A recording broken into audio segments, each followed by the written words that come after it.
Hi, I'm Fabian Lerma, and I will be your host for tonight's special segment. Tonight, we will be doing a report with two researchers who came in from the Caribbean to help with their special coral project.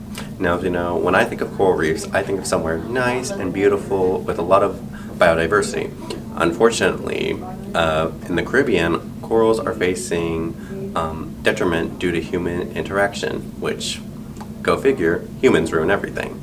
So I will see you back in the studio. Hi, welcome back. I'm here with Bryce and MJ, two researchers who are in the Caribbean studying their reefs. I'm MJ. And I'm Bryce Gerard, and we have been studying the coral bleaching in the Caribbean Ocean in recent years, and we are super excited to be here with you tonight in order to share our findings. It's a pleasure to have y'all. So, I guess if y'all don't mind me asking, why should people care about the Caribbean reef? I mean, when I think of reefs, I think of probably the Great Barrier Reef in Australia. But I guess most of our viewers probably will never see a reef in their lifetime. So why should we be more concerned about reefs instead of saying like deforestation or something like that that could really affect viewers closer? Well, coral reefs are very important to the ecosystem for various reasons, like biodiversity and carbon cycling. And coral bleaching is just a very serious matter that needs to be talked about. And how does coral become bleached? Is it something that, say, happens naturally that'll be fixed over time that the coral can handle, or is it something that is man-made? So there are multiple different factors, natural and unnatural, that contribute to coral bleaching. The primary one that we have seen in the field is just the drastic raise of water temperatures in the area that a coral reef resides. And then also the unnatural factors that come into play here that are caused predominantly by the human species are, pollutants and then the rain runoff that, washes all the chemicals and everything that we have placed on land into the oceans of the world. So like most things when it comes to Earth, humans make it worse.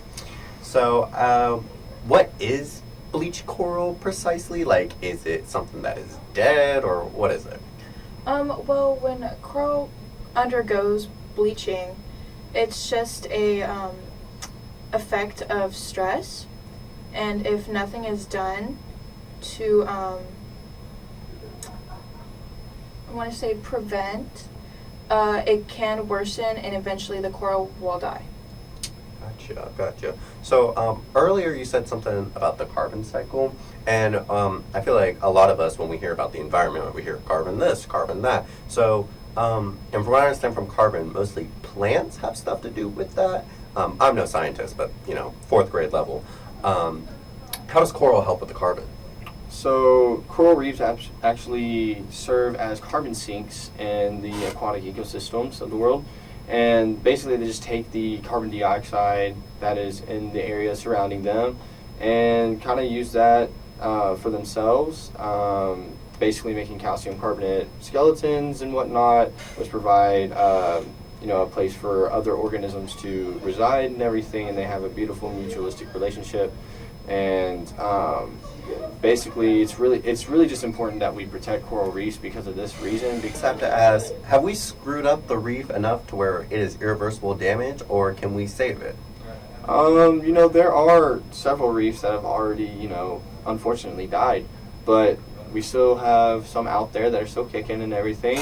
And in order to help those reefs, there are a couple of different ways that we can go about that. And one thing that I have observed that have been a very positive and helpful practice is just monitoring the ecosystems that these reefs reside in. Making sure that the water temperature levels don't raise drastically, or the water chemistry isn't too out of whack in order to have the reef survive there and be healthy. But there's also other initiatives that we can take to kind of build the coral reef populations back up. And that, just implementing like coral farms in places that are healthy and that can provide corals the ability to grow. That way they can rebuild their populations. And also, well, let's hope as humans we can get our stuff together before these magnificent ecosystems are wiped from our oceans completely. Thank you all for being here. It was an honor having both of y'all here. And we are done with this special segment. On with Rondo to the weather.